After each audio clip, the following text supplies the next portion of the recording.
Bismillah ar-Rahman ar-Rahim. This is lecture number 1, Applied Economics. We began this lecture in the last class, but we didn't go far in that because we initially discussed about the course contents, and we were talking about the basic importance and basic significance of this course. In today's lecture, we are going to talk about the basic concepts related to applied economics. Like this particular course will give you a chance to connect the theory with some kind of a practical things, like with a practical life. As we were discussing in the last class, that we study the utopia, whereas we live in dystopia. The difference between the utopia and dystopia is very big. Like, the students get surprised after studying, or after, like, when they finish their degrees, and whatever they study, when they see these all things are not being implemented, or if they are being implemented, they are implementing in a very, very different way, they get confused. And this confusion is all around, like it's not only in economics, but all subjects basically have got this kind of a problem. So we need to know that where are the applications of this economics, and how much economics is applicable on our daily lives. As we have discussed, that economics has got a very, very wide applications on every economic decision we make. Even our all other decisions, like family decisions, daily decisions that we take, can also be, like, influenced by economics, because economics is about cost and benefit. Economics is about what actually is the cost of taking this decision, and what is the benefit of taking this decision. So is this particular course is really significant in the sense, because you are going to learn the true applications of economics, that how economics is useful for your daily life, in your practical lives. And as we were discussing in the earlier classes, that when you use economic decision making power, you make good decisions. As we were discussing that, like, you have been taking so many decisions over the last many years of your life, and your parents are taking, like, of course, a lot above, like, a lot like before that. And similarly, everybody takes decisions, but what actually the economics does in those all decision making. And we discussed about it, that all the decisions are not the same, and the cost of the decisions are also not the same. Like, some of the decisions that we make have got a low cost. Like, say for example, if you buy small denomination goods, like, say for example, you buy vegetables, you buy fruit. And if you don't buy food, like, if you don't know how to buy fruit, if you don't know how to buy vegetables, you can make a wrong choice about the fruit, about the vegetables. But the cost of making this decision wrong is not big. Like, say for example, if you buy, like, rotten fruit, or if you buy, like, rotten vegetables, you only lose few hundred rupees.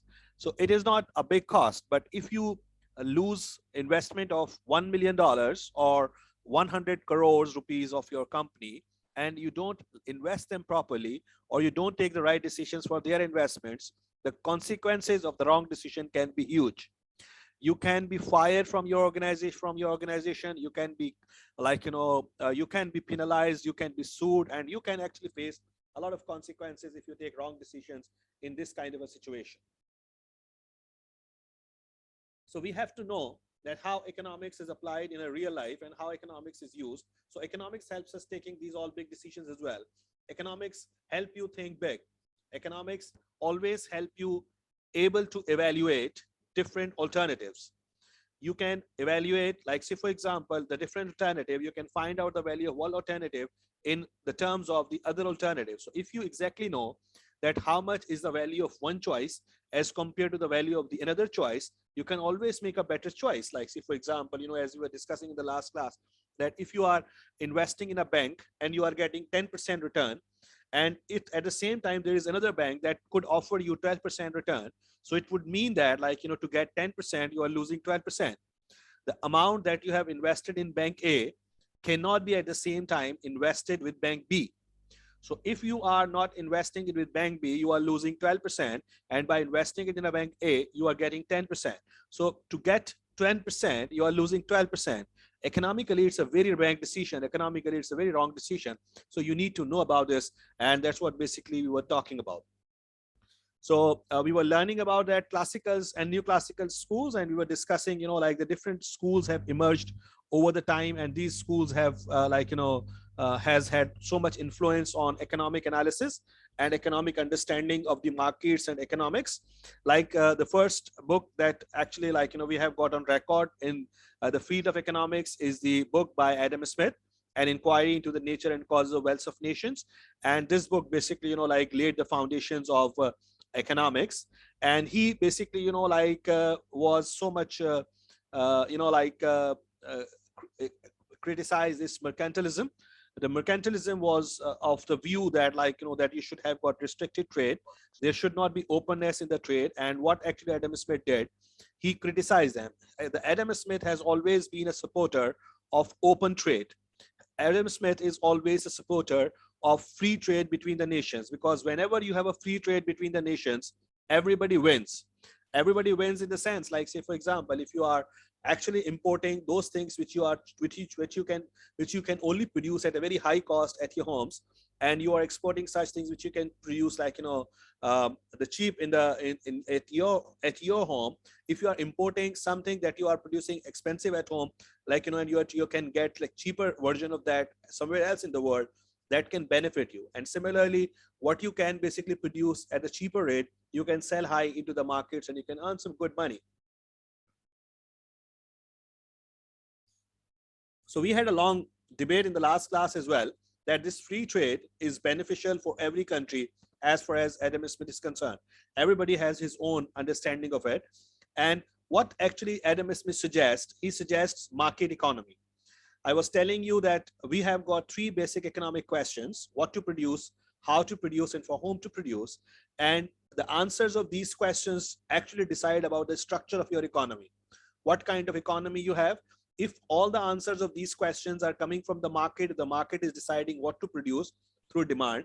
If the market is deciding about how to produce through the pricing of the inputs, and if the market is deciding about how to, for whom to produce according to the, like, holding of the money with the people, like, who can afford that and who cannot afford that. So it's a market economy.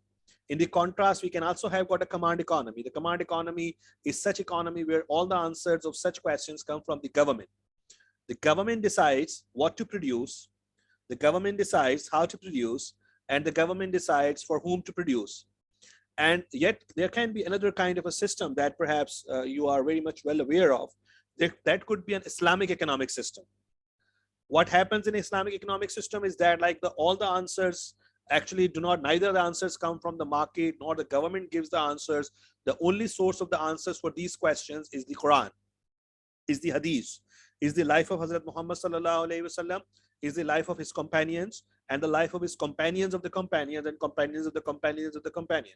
And that basically, in that way, that goes, like that, whatever is proven with the act of Hazrat Muhammad sallallahu alaihi wasallam, or Quran, or the life of Sahaba, like, the life of the companions of Hazrat Muhammad sallallahu alaihi wasallam, or the life of companions of their companions, or the ulama, like, of the recent times, who can do basic, like, consultation, and they can decide about so many things with a consultation, and, like, proper injunctions from the Islam. So that actually is called Islamic economic system. But the market economy is an economy where everything is decided in the market. The market economy gives property rights to the people. The market economy does not believe in the holding of the assets by the government. In the market economy, all the assets are held by, who hold all assets in market economy?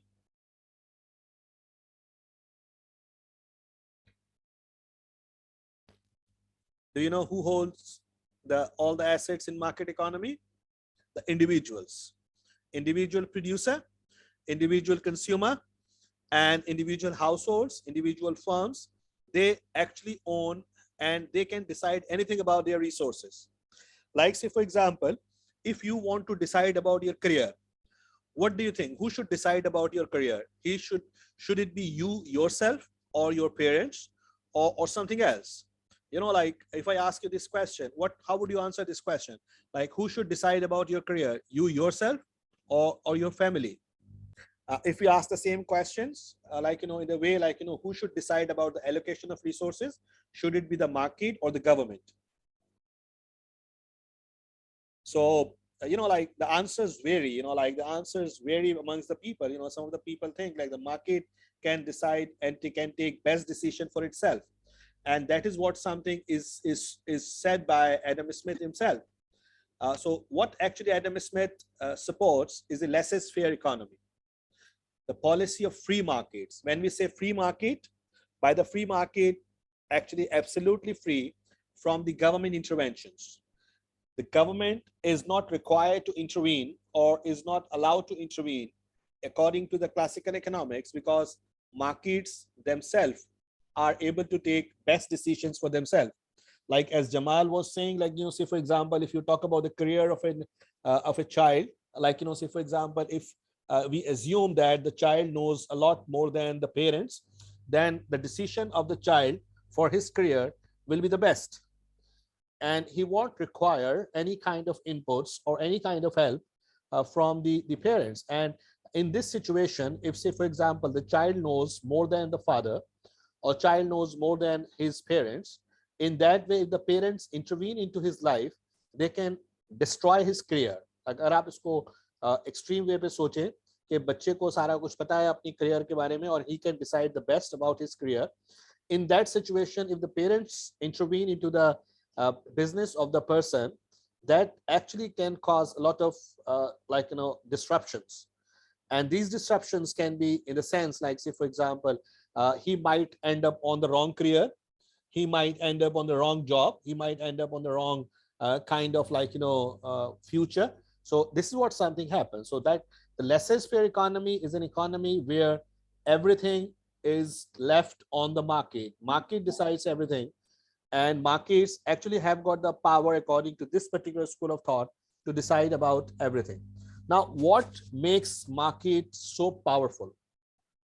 What do you think? What makes markets so powerful in making the best decision for itself? All right, so the question was, what makes markets so powerful, or so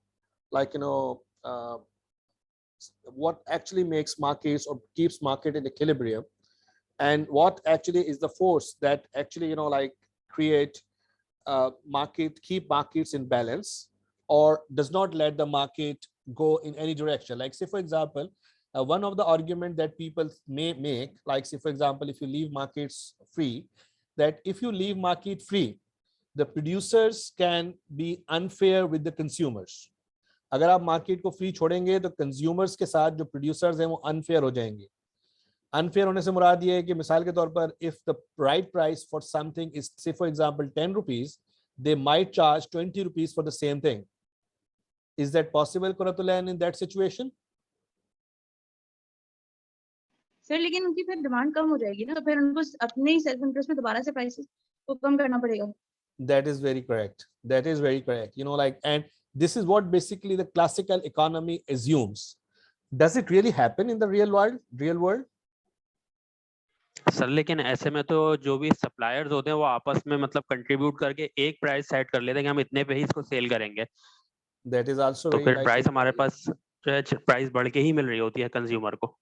Quratulain, what will you respond? How will you respond to this? Sir वो तो cartelisation पे होता है, cartelisation हर जगह नहीं हो रही होती ना. हो तो सकती है सर, हो सकती है, लेकिन अगर हम नॉर्मली इसको सोचें, ज्यादा जो प्रोडक्ट्स हमारी होती है वो तो इसी मैकेनिज्म को फॉलो कर रही होती है ना, कि अगर डिमांड बढ़ेगी और हम जो है प्राइसेस कम कर देंगे तो डिमांड बढ़ जाएगी. तो सेल्फ इंटरेस्ट में ये काम तो कर ही रहे होते हैं. मार्केट कैपिटलाइजेशन तो कुछ स्पेसिफिक जगह पे हो रही होती है जहाँ पे वो लोग अपने आप को सेव कर रहे होते हैं, बट वो भी एक लेवल तक कर सकते हैं. ये नहीं कर सकते ना कि मुसलसल बढ़ाए जाए, वो भी उनके इंटरेस्ट में नहीं होता ना.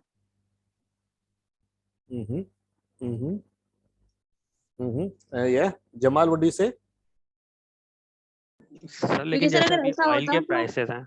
जी जी जी, मैं उसी ऑयल की एग्जांपल ले लेती हूं कि ऑयल के प्राइस. एक second, Quratulain, if you could like Jamal could respond. Yeah, जी जमाल सर लेकिन अभी मैं असल में रिसेंट क्लास में यही बात हुई थी कि जैसे ऑयल के प्राइसेस होते हैं तो वो तमाम मुल्क एक साथ बैठ के उसको डिसाइड कर लेते हैं कि हम यानी इतनी ही प्राइस पे उसको सप्लाई करेंगे, अदरवाइज नहीं करेंगे. तो इस तरीके से वो प्राइसेस जो है ना सेट हो जाती हैं ओवरऑल, यानी हमें कम प्राइस में नहीं मिल पाता. Okay. Is a problem that the markets has the ability to fail.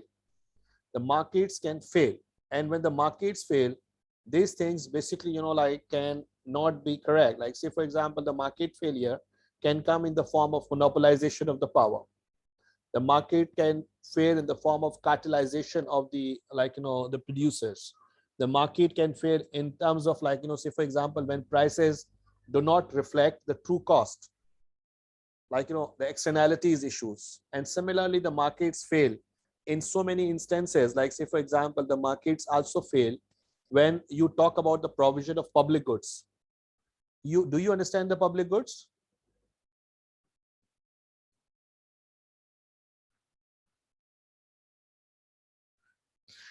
Public goods, as Kuratulan has rightly mentioned, public goods are such goods which are non-rivalrous and which are not excludable. The markets do not provide these goods because they have got these qualities. Like the markets only provide those commodities in the market which basically are excludable, which are rivalrous. Like say for example, excludable in the sense, like you make a private park and you only want those people enter the park who can pay or who pay the like entry ticket. Now, if anybody does not pay the entry ticket, if you cannot stop him, like say for example, anybody can enter the park without paying the entry ticket, you cannot stop anybody from entering. If this is a situation, the private market cannot recover the cost of the park, because if anybody can enter without paying the price, so everybody would like to enter this without paying the price, nobody would pay the price of it. So that will becomes very much like, a cost, like, ineffective for the company to run the park and to make that park, because they cannot exclude anybody. As Kuratulan gave the example of defense, it's a very supreme example of public good. Like say for example, the army is defending the borders of Pakistan. It is defending every single person living in Pakistan, no matter a person is paying tax or not. So if you actually have got any incentive, you want to get the defense, you want to buy the defense, you can buy it even if you pay the tax and even if you don't pay the tax. So what will you do? Will you pay the tax or will you not pay the tax? In both cases, we get the defense. Oh yeah, services. in both cases we get the defense, but like what would you do? Would you pay for the defense or will you not pay the defense? For the defense? No sir, जब उन लोगों को भी मिल रही है जिनको नहीं भी पे कर रहे, yes, तो उसके that लिए is what is the particularly tax problem. नहीं Yeah, this is called a public good. It's a pure public good. Nobody will be like, nobody can be excluded from it. Like say for example, ऐसा नहीं हो सकता कि एक आदमी tax नहीं दे रहा, उस पे जो है वो आर्मी के भाई इंडिया को उस पे हमला कर दो आप इस एक आदमी के ऊपर, बकिया लोगों पे हमला करो, because we are defending them and we are not defending one person who is not paying the tax. It is not a possibility, right? So this is what the market does not like to provide, because they want to put a price on everything. They cannot put a price on the public goods. So that is what basically is a concern. So invisible hand is basically a very powerful thing. And this is very good, like said by Saad Ahmed, that this is called a free rider problem. Everybody can ride free. Like, when these public goods are there, like say, for example, you drive your cars, you drive your bikes, you travel on the roads, even if you don't pay any tax. So if you can take all the facilities without paying tax, so why would you like to pay the tax? That is what basically will be very much like, and the private markets do not produce such things for which the people are not willing to pay the price. So this is invisible hand quote from Adam Smith. What actually is a very famous quote of him. And it says, it is not from the benevolence of the butcher, the brewer, or the baker that we expect a dinner, but from their regard to their own interest. What happens is, like everybody, according to this particular market phenomenon, everybody works for his or her own interest. Why are you taking this class? Why are you taking this class? Because of your self-interest. Why I am taking this class, or why I'm just giving you lecture here? Because of my self-interest. So this self-interest has created a market for us. You are buying education, I am selling education. I'm selling in the sense you are buying education from university and university is selling education to you. No one can force us to do anything else, like, because we actually have got our own self-interest. So the butcher that provide you fresh meat in the morning, the baker who provides you fresh bread in the morning, he doesn't do this just to because of his kind nature, or because of his kind of a thinking that you should not go hungry to the offices, or you should not remain hungry during the day. Why they do this? Because there is involved their own interest. So that's what something happens. So that is what something actually keeps the markets in balance. All right. So we will be, it is the namaz time. We were talking about this economic systems, and this is the very applied kind of a definition of economics presented by Lionel Robbins. He said that economics is the science which studies human behavior as a relationship between ends and scarce means which have alternative uses. I hope you understand this definition because the simplest definition of economics, because this definition says that economics is a knowledge which tries to explain that how people actually relate their ends, their wants, with their scarce resources. And one thing very important about scarce resources is that these resources have got alternative wants, alternative uses, I'm sorry. These scarce resources have got alternative uses. What does that mean? What does that mean? That that these resources have got alternate use. Like say, for example, again, the time you are spending here could have been spent at so many places. So it would mean that the time that you are spending here has got alternative uses. The money that you invest in business A can also be invested in business B, and at the same time business C or business D or business E. So you can actually invest that money at different places, but where should you invest that money? The economics tells you that where should you be making that investments and what places will give you what kind of value. So if you are getting higher value and losing less value, then your decision is economically correct. But if you are losing more value and getting less value, then your decision economically is wrong. So economics is all about the ends and the wants, the basically ends and the resources, which actually have got alternative uses. So economics is basically a kind of an applied science, because this is a problem that everyone faces, be it is a person who is a student or a family head or a household or a farm or a country or anybody. All right. So economics defines the production of the overall economy in terms of the PPF or the PPC. So it sounds a bit basic, at this stage of your economics degree, but we shall be using that particular kind of a concept for very much applied economics case studies. So does anybody remember about the production possibility curve?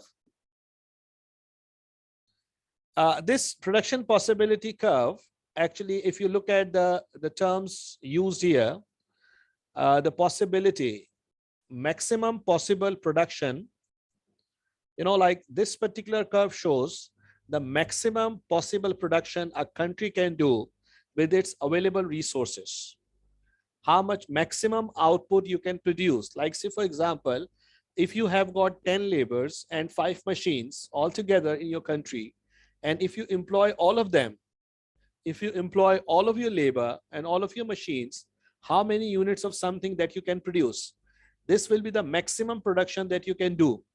But if you leave some of your resources unemployed, like say, for example, you have got 10 labor, but you are employing only 7 of them. You have got 5 machines and you are just employing, say, for example, 3 of them. So if you are employing 7 labor out of 10 labor and 3 machines out of 5 machines, the production that you would be doing will not be the maximum possible production that you can do. You can always increase your production by employing those unemployed resources. Like say, for example, what is happening in Pakistan. Pakistan has got a lot of resources, like, you cannot imagine that how resourceful we are in terms of everything, like, be it is a human resource, environmental resources, weather, or other kind of the mineral resources, all other kind of resources. We have full of these resources. But how many of those resources are we able to employ? There are majority of the people who can work and who offer themselves for work, but they don't have jobs. There are so many resources that are depleting under the soil. We don't have got capacity to excavate them, to just use them and to just produce output with them. We have got a lot of machineries, like say, for example, you cannot imagine the inefficiencies on our part. Like if you look at the data about the SIC units are those companies and those industries which actually were working at certain point of time, but they have got ill now and they have just got out of the production. Like say, for example, the biggest example for that is Pakistan Steel. You cannot imagine how gigantic structure Pakistan Steel has and how much resources are available there. If these resources were employed fully, we would have changed the fate of the whole nation. Like, and this is what's happening, that production possibility frontier always represents that, like, that how much maximum you can produce. And I'll be showing you that if you are underutilizing your resources, what kind of a situation you actually face. Now, say, for example, this is the curve that is showing if you employ all of your resources, that how much units of cloth you can produce and how much units of food you can produce. If you employ all of your labor, how much like maximum you can produce. Like say, for example, if you employ all of your resources for production of food, you employ all of your machines and all of your labor in the production of food, you will be producing 8 million units of food. And how many units you will be producing for clothing? If you are employing all of your resources in production of food, 0 units. Okay. Look at this. If you are employing all of your resources for the production of food, you will have got very less or 0 resources for production of clothes. So if your production of food is 8 million units, the production of food is 0. And this is the point, is this. This is this point. So you can see here that whatever resources you had, you have employed all of those resources in production of food. Look at the other extreme. If you employ all of your resources in production of clothes, like this, so you will be producing 0 units of food. On the x-axis, the y-axis is 0. So this is the maximum of 7 million units of food you can, cloth you can produce, and 8 million units of food you can produce, you employ all of them. No country does it. Like no country produces a single commodity. They produce the combinations of it. And the combinations can be, like say, for example, you can make a combination when you are producing 7 million units of food and 2.2 million units of cloth. 6 million units of food and 4 million of this, 5 and 6, like that. So this is what the curve actually represents. This curve represents all the possible combinations of maximum production when you employ all of your resources in production of the food and cloth. Now look at this point. If you are on the production possibility curve, if you are on the production possibility curve, it means that your production is happening at efficient rate. You are employing all of your resources. But if you are, can you go to this point W?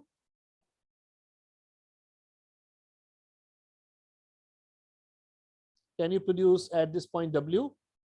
What do you think? No, sir. No, why not? Sir, इसने resources ही नहीं है. Yes, we don't have got enough resources to produce at W. We cannot, like, unless we borrow resources from somewhere else, or unless we have got some technological breakthrough or some kind of advancements take place into our economy, we cannot move from the point X to point W. Okay, so now what is the opportunity cost? Opportunity cost is explained in terms of the, like, say, for example, if you are producing 6 million units of food and 4 million units of cloth, and from 4 million units of cloth, you want to increase the production of your units of cloth by 1 million units. If you want to increase the production of your clothes by 1 million units, how much units of food you will have to sacrifice? What this will be called? The units of food that you will have to sacrifice. Yes, this is the opportunity cost of producing 1 million units of clothes. This is what? This is the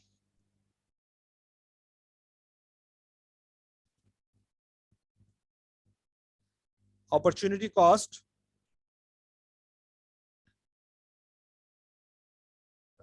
hold for a minute. If you want to move from the point X to point Y, and you want to produce more of units of clothing, what you will have to do? Units of food छोड़ने पड़ेंगे अपने, Gee, मतलब and this is you the have to opportunity cost. replace Like, that. yeah. So your production of food will fall by 1 million units if you want to produce 1 more billion units of clothes. So to, like, you know, the opportunity cost of producing 1 more million of clothing is the 1 more million units of 1 million units of food. And this opportunity cost increases over time. Like, say, for example, if you go further, and if you want to produce, like, you know, 6 million units of food from 5 million, what you have to do, you have to sacrifice 2 million 2 units million. of, 2 because, you units know, of yeah. foods for 1 unit of clothing. So this opportunity cost is increasing. This opportunity cost is increasing because when you employ more resources for certain production, the production rate of the production falls. ये आप लोगों ने law of diminishing marginal productivity पढ़ा होगा. Does anybody remember about the law of diminishing marginal productivity? Yes, sir. And what is that?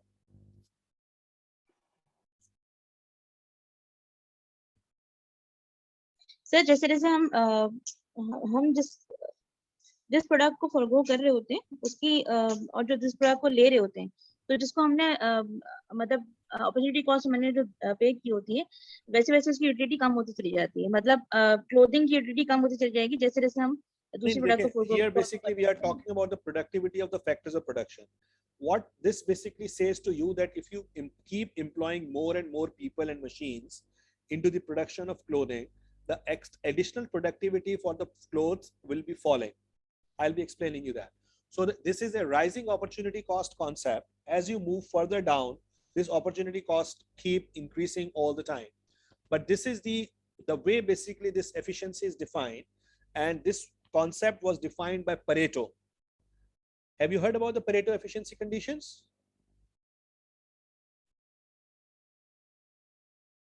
Have you heard about the Pareto efficiency conditions, Kuratulan and Basit or somebody? Sir याद नहीं है. All right. The Pareto efficiency conditions are, like, say, for example, he defines efficiency in different ways. Like, say, for example, productive efficiency. The productive efficiency a country achieves when it cannot produce more of one good unless it produces less of the other good. If you want to produce more of one good, and if you have to produce less of the other good, then you say that you have got productive efficiency. All right. So something similar happening here, and I will be considering another example for you. Like, say, for example, look at the point V. Look at the point V. What does the point V show?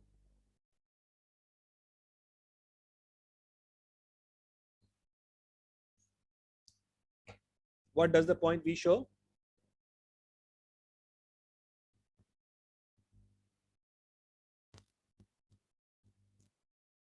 Sir question repeat करेंगे please. This point V actually shows underutilization of resources, and what it shows,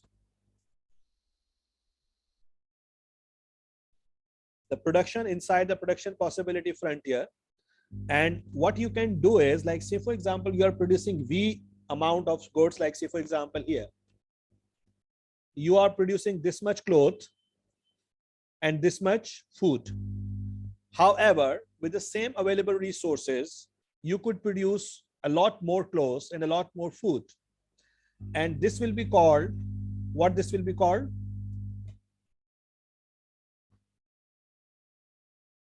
Inefficient utilization of resources. Yes, inefficient utilization of resources.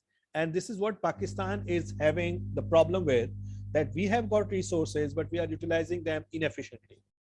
And this is the problem with every single person. Like, you know, especially I can talk about Pakistanis like us. We have got this problem that we are utilizing our resources, we are underutilizing our resources.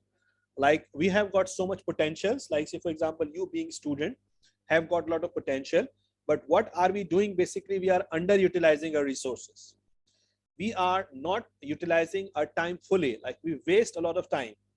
We waste a lot of time in activities which doesn't have got anything to do with our world or the life hereafter.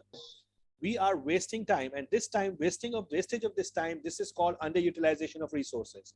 So we should be realizing this, and we should be making or improving the use of our resources, that how we can improve the use of resources.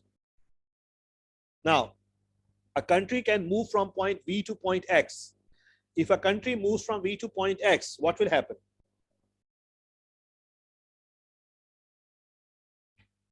Sir maximum जो है अपनी वो करेगा जी, उसकी production बढ़ जाएगी, उसकी production of both of the goods will increase, both cloth and food. And this was possible, but they were not doing it just because of their inefficiency and because of underutilization of resources. The point Y is the same. You can also move from point from point V to point X or point Y. So in both of the instances, what is happening, that you are able to increase your production without needing extra resources. You have got available resources, but you are underutilizing them. Now, what happens with the countries over the long run? The countries improve themselves. Like if you compare the world, like, say for example, 30, 40, 50, 60 years ago, and you compare it with now, you will find a huge difference between the world. Like the world which was there in 1980s and the world which we actually have got now in 2022, it's a very different world. And what is the difference?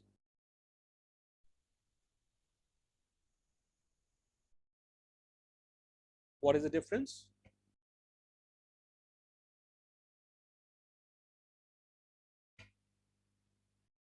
Sir technological difference हो गया, technological advancements हो गई. जी बिल्कुल.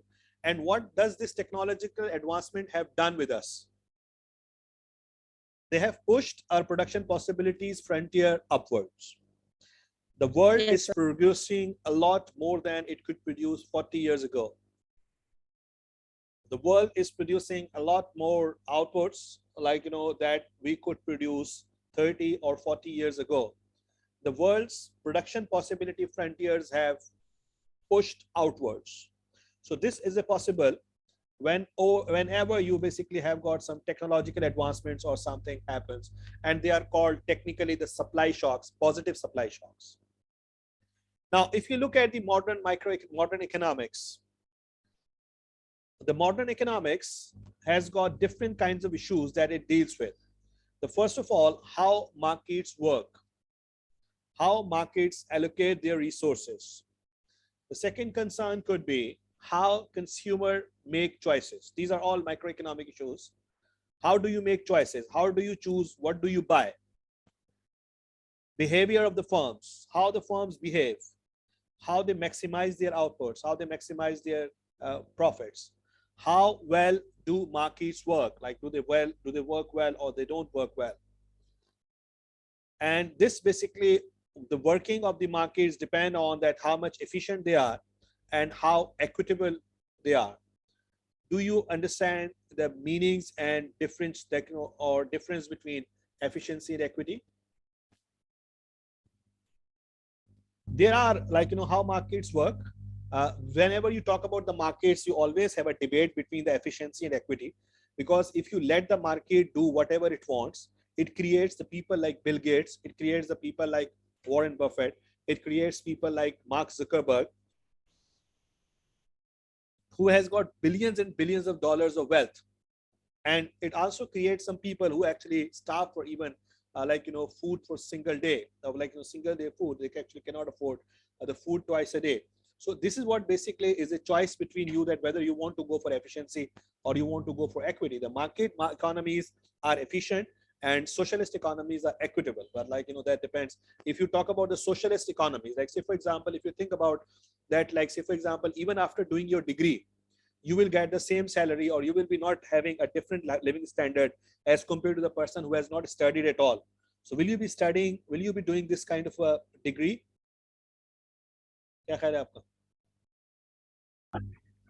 Can governments improve economic performance? It's a very important question. It's very microeconomic questions.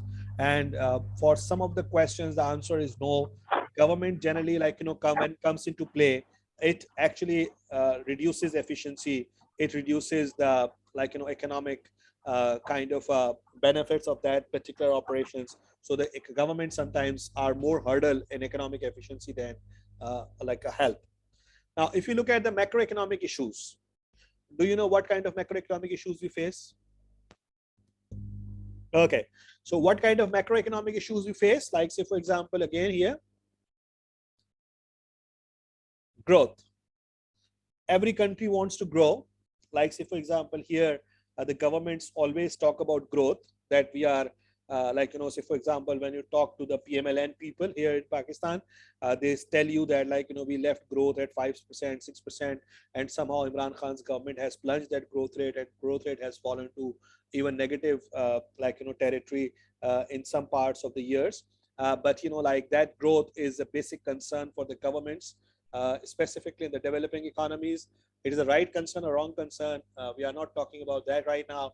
But one of the very big macroeconomic issues is a growth. Growth means that how your output in the country is growing, how much more output you are able to produce as compared to the last year, how much more output you are able to create, and how much more employment you are, like, how much more units of goods you are able to produce as compared to previous year. This is called growth.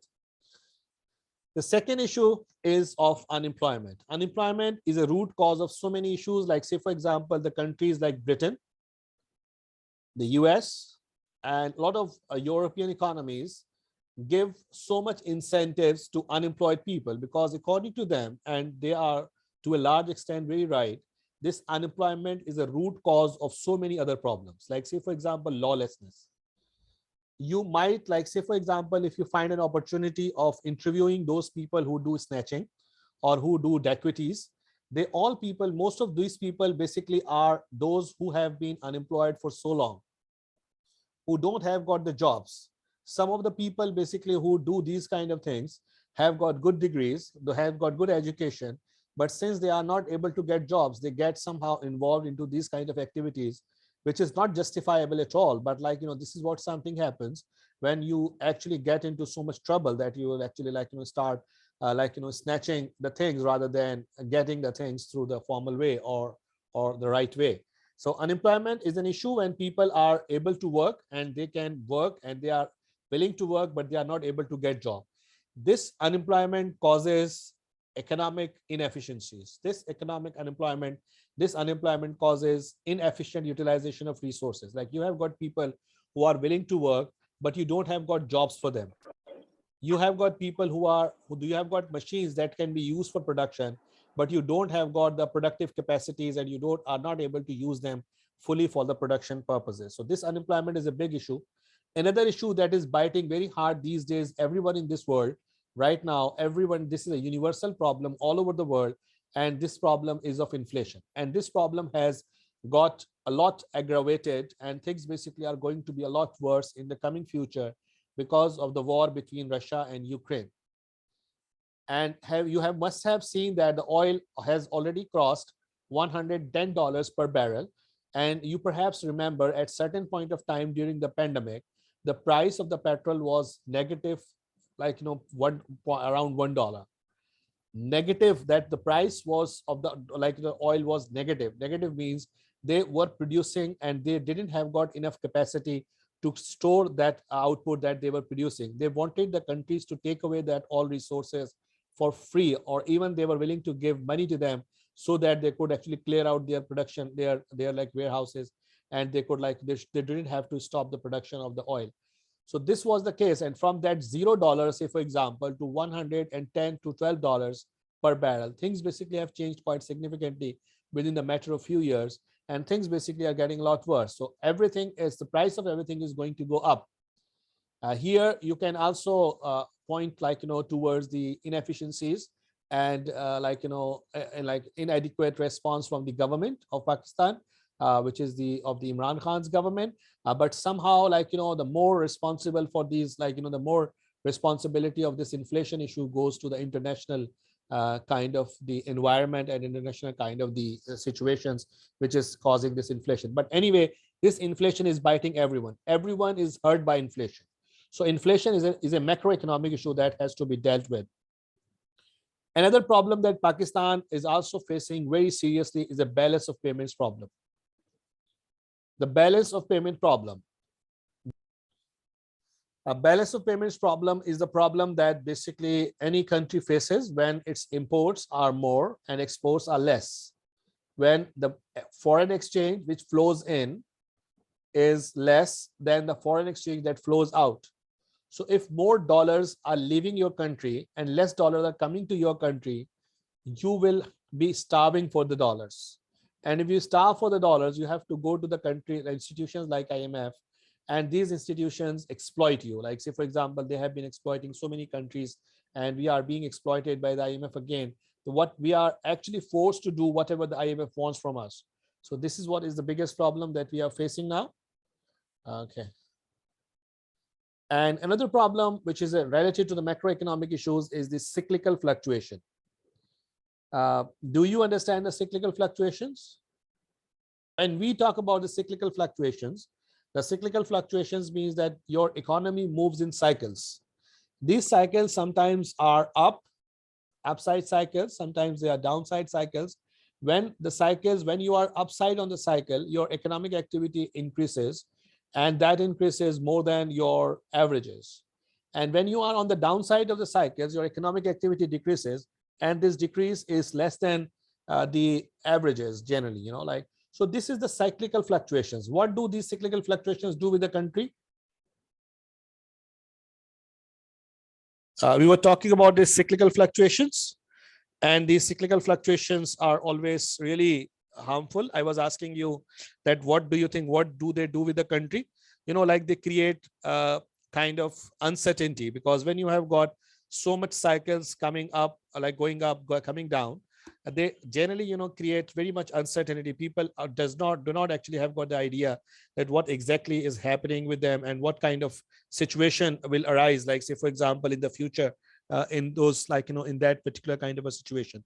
So generally, like, this is a very alarming for a country to have got fluctuation. Like, it is as same as, like, you have got voltage fluctuation at your home, and when you have got this voltage fluctuation, your appliances actually, like, stop functioning, or this actually, like, they just like they just get like they broke actually, when you have got fluctuation in the voltages. And this like breakdown of those all devices is just because of the fluctuation. And similarly, the countries cannot afford so much fluctuation, so they actually try to stabilize them, and there are stabilization policies which are followed by the government.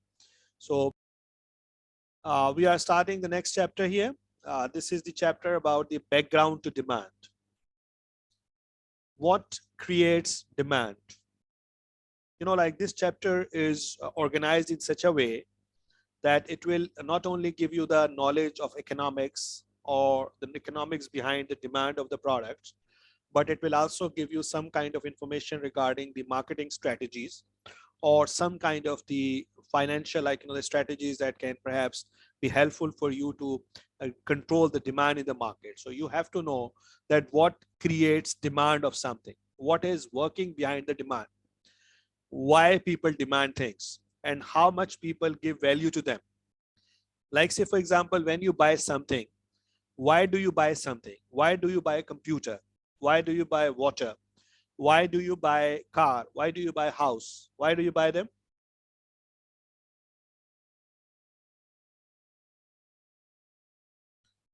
Why do you buy these all things basically that you buy for your life? Like, say, for example, food, clothes, houses, cars, a lot of things that you buy. Why do you buy them? To fulfill our wants. To fulfill or to satisfy our wants, to get some satisfaction. Like, say, for example, if you are thirsty and you are going on the road, you buy water, and this water can satisfy your want of thirst. Similarly, if you are hungry, you go and buy food. If you want to wear clothes, you go and buy clothes. And similarly, if you want to drive, like, you want to, like, commute somewhere, you buy a car or bike or something. So you buy anything which, like, you buy all the things just to fulfill some of your wants. You want to satisfy your wants. Why do you buy food? Because you want to satisfy your want of hunger. Why do you buy water? Because you want to satisfy your want of thirst. Why do you buy computer? Because you want to do the computing. Why do you buy this and that? Because you want to satisfy yourself from these all things. Technically, this is called utility. Can anybody define the term utility? Utility is the level of satisfaction or the satisfaction that you derive from something. Like say for example, the pen has utility to write. Say for example, the water has a utility of satisfying your thirst. Similarly, some kind of a book actually has got a utility in terms of the enjoyment in a certain area, like that you want to enjoy. Like when you listen to the song, you basically get a utility because you get satisfied, you satisfy your want, something, you know. And how do we define or how do we measure utility? Do you know how do we measure utility? Like say for example, if you think about the utility is, according to so many people, is a subjective concept. Like the satisfaction that you get from a glass of water does not remain the same all the time. Like say for example, in winter, in very cold winters, the glass of water does not give you so much enjoyment. But this glass of water is quite a blessing, and it gives you so much satisfaction, it gives you so much enjoyment when you drink that in a hot weather. Similarly, the food, when you are hungry, that actually gives you a lot of satisfaction. But when you have a full stomach, you generally are not even able to see the food. You cannot even look at the food when you basically have got this kind of a food available. And that all varies. The food that you enjoy, like say for example, the people who live in Sindh, the people who live in Punjab, the people who live in Balochistan, the people who live in other areas, they have a different kinds of food which they enjoy in different ways. So similarly, everything has got a different kind of enjoyment. Like say, for example, whatever feels good to me cannot be felt good to you. Whatever actually I like, it's not necessary that you also like. And whatever I liked when I was young, it is not necessary that I will be liking that again when I grow up. So there are a lot of things basically that happens. So utility for so many people is a subjective concept. What do you think? Can we measure the utility that we get from the use of something? I was asking you that can utility be measured? The answer to some extent is yes. That might surprise you because as I have got the responses from you people, most of you think that the utility cannot be measured because generally we think that the utility is a kind of a concept which is related, which is subjective to the situation and person. Like say for example, who is consuming, what is he consuming, at what time he is consuming, at what place he is consuming or she is consuming. That all basically determine the enjoyment from the things. Like say for example, again, as I was giving the example that a cold water of glass of cold water, like glass of water, will give you a lot of enjoyment in hot weather as compared to cold weather. Similarly, like the food which is available to you is more enjoyable if you are hungry, and it is very less enjoyable if you are not hungry. Similarly, if you are if you are if you need something that actually gives you more enjoyment, if you do not need something that give you very less enjoyment. So sir एक तरीके से इसको major कर सकते हैं कि हम किस चीज को कितनी इंपॉर्टेंस दे रहे हैं. very good. The importance ही तो है basic utility, and how can you measure that importance? नहीं सर, इम्पोर्टेंस तो है. फॉर एग्जाम्पल अगर हमारे पास उसका सब्स्टिट्यूट मौजूद है तो हम यानी दूसरी चीज को कितनी इंपॉर्टेंस दे रहे हैं और फर्स्ट चीज को कितनी इंपॉर्टेंस दे रहे हैं, तो उससे उसको मेजर कर सकते हैं. नहीं, बात आपकी बिल्कुल दुरुस्त है, लेकिन utility is something related to importance. ठीक है, यूटिलिटी का मतलब आप उसको दूसरे वर्ड में इंपॉर्टेंस भी कह सकते हैं. जिस तरह ये कश्मीर का ये जो है वो करिश्मा कह रही है कि वी रैंक द थिंग्स. देखिए असल में क्या होता है, what actually this is one of the ways. देखिए बहुत सारी यूटिलिटी की थ्योरीज हैं. Like say for example, one of the theories is ordinal utility theory, जिसमें वो कहते हैं कि you just make a choices about the consumption of goods according to the preferences. Like say for example, अगर आप जो है वो कोई चीज खरीदने के लिए जाते हैं तो you ask for the brand that you like the most, and you gradually go for the other brands when if you don't find your best brands or the most liked brand. So that is the preference ordering that you make, and this ordinal utility is another concept. We are talking about the cardinal concept of the utility, when you can measure the utility. The thing that actually I'm trying to tell you here is that like the utility somehow according to some people can be measured in terms of the price you are willing to pay for something. How much are you willing to pay for a concert of certain singers? Say for example, if you like, or how much, say for example, you want to pay for a match, for a cricket match. Say for example, you This is a very hot match between Pakistan and India, very arch rivals, and you are very desperate to watch that match in the ground. So if you actually attach so much enjoyment to that, you will be willing to pay a lot of money for it.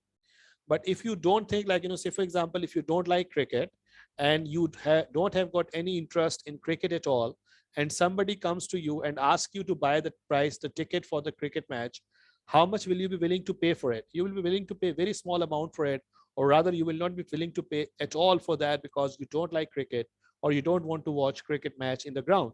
So this is what something happens. And similarly, how much are you willing to pay for a glass of water? Like, when you are, say for example, at certain places, you buy water at very, very high prices. And that happens when you are basically thirsty and you want to drink water, and you give so much value to it, and you buy at very high price that all things. So the background to demand actually deals with this kind of utility concept. We buy and we demand things we give utility to. All right. So the willingness to pay is a measure of utility or satisfaction.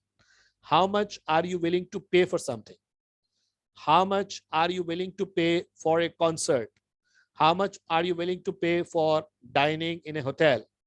How much are you willing to pay to designers' clothes? For designers' clothes? How much are you willing to pay for a new movie, say for example, that is being shown into the cinema? How much are you willing to pay for X, and how much are you willing to pay for Y?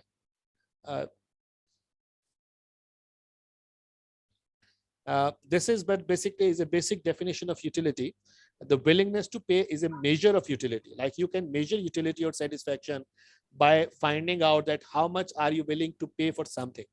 Like, you are actually getting education at this particular point of time, and you are spending money and you are spending time. There are so many people who work with you in the organizations where you are working. They are not doing it. They are not paying money. They are neither paying money nor they are spending that much time. And why are they not paying that much money, and why are they not spending time, and why are you doing that? Because you have got different willingness to pay for further education. You have got different willingness to pay or the willingness to spend time with further education, and they have got different kind of willingness. So they basically are not willing to pay this much price for that. This is a concept which is very much common, and we should learn this concept because this is a very, very natural concept: diminishing marginal utility. Sir, I have a concern. Please. If the utility is a part of my satisfaction level or satisfaction point, then what is the difference between this utility and the demand? In a demand, in the rule of demand, it is again the any kind of product. Like last time I gave the example of the Park Suzuki Alto 660cc. This vehicle is in demand, so the price goes from 1 million to 1.8 million.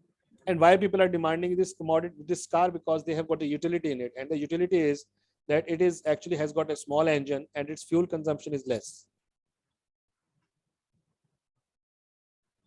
And if you go on the back of it, like say for example, why people are demanding this small car, this Alto car, which is just 660cc, has got like the capacity of engine is small, and that is why its fuel consumption is fuel efficient.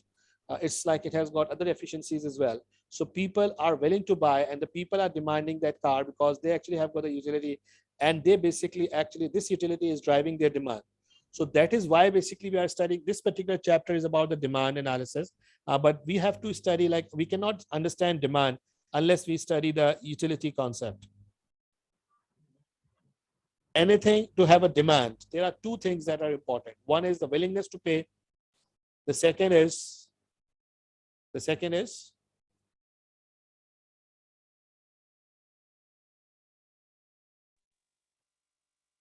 first is the willingness to pay, and the second is the ability to pay. Right? Your ability to pay and your willingness to pay determines your demand. Like say for example, all of you can afford a pack of cigarette, but how many of you demand that pack of cigarette? Like, how many people, like you have got, all of you have got the ability to buy a pack of cigarette, but very few of you will have got the willingness to buy that pack of cigarette. So the people who have got the ability but don't have got the willingness, and the people who have got the willingness and don't have got the ability, that actually is not a demand of them. Like say for example, I want to drive Ferrari. I want to drive some big car, like say for example 3,000, 4,000 cc car, like say for example the some kind of Prado, Land Cruiser or something, but I cannot afford it. Since I cannot afford it, that is something is not my demand. Any company that is marketing these kind of cars will not approach me for the marketing of that particular kind of cars which I want to have but I can't afford. Like say for example, if Ferrari comes to Pakistan, say for example, if they open up their shop, their basically showroom in Pakistan, which kind of people they will call first to actually sell their cars? क्या वो Karachi university के teachers को call करेंगे कि भाई Ferrari खरीद लें आप? बिजनेसमैन। हाँ, वो कराची यूनिवर्सिटी के अगर कॉल करेंगे तो कराची यूनिवर्सिटी के लोगों के पास इतने ही पैसे नहीं है कि उसके 4 पहिए खरीद सके हों, तो they cannot afford that car. Like everybody wants to have got that car, but nobody has got ability, like say for example, and there will be some people actually who have got the ability. They will try to find out those people who have got both the willingness and ability. All right, so that is what basically is their right market segment, which actually they target, and they can always they can always sell their cars if only they find out such people who have got willingness to buy their products and who have got ability to buy their products. All right, so this is the law, actually the law of diminishing marginal utility. Does anybody know about this law?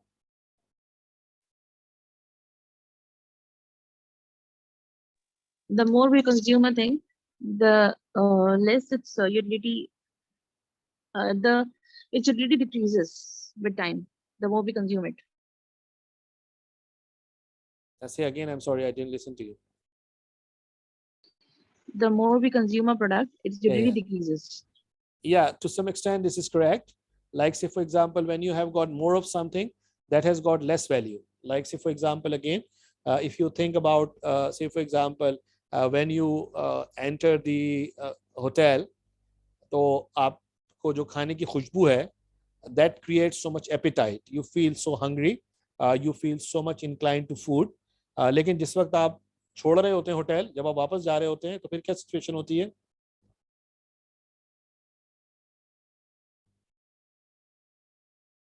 वो जो खुशबू जो है वो अभी तक मौजूद होती है, क्या वो खुशबू आपको उतनी ही अट्रैक्ट कर रही होती है, उतनी ही अच्छी लगती है आपको? No, sir. बिल्कुल नहीं अच्छी लगती है। Sometimes when you end up on overeating, even you can't have a look at the food. ऐसा होता है ना कि अगर आप बहुत दफा ऐसा होता है कि यूटिलिटी आपका जो बेनिफिट है वो नेगेटिव हो जाता है। नेगेटिव इन द सेंस कि आप जो है वो you just basically have a negative utility from it. Like say for example, आप जब खाना शुरू करते हैं तो आपकी इंजॉयमेंट ज्यादा होती है, लेकिन ये इंजॉयमेंट आहिस्ता आहिस्ता कम होती रहती है। अगर आप खाना खाते रहें तो क्या होगा?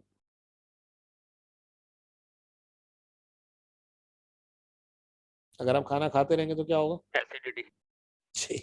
You will start पेट भर throwing up. जाएगा सर, और क्या होगा? पेट भरने के बाद भी खाते रहेंगे तो सर क्या उसकी होगा? लाइकिंग, उसकी अट्रैक्शन कब होती है?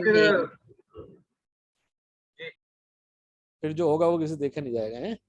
You start throwing up. So this is this is what actually this is the law of diminishing marginal utility. तो क्या पैसे के साथ भी ये होता है? क्या पैसे की यूटिलिटी डिमिनिश करती है? जब बहुत सारे पैसे आ जाए तो उसकी यूटिलिटी कम हो जाती है आपके लिए? No sir. है भाई, ऐसा ही सबके साथ?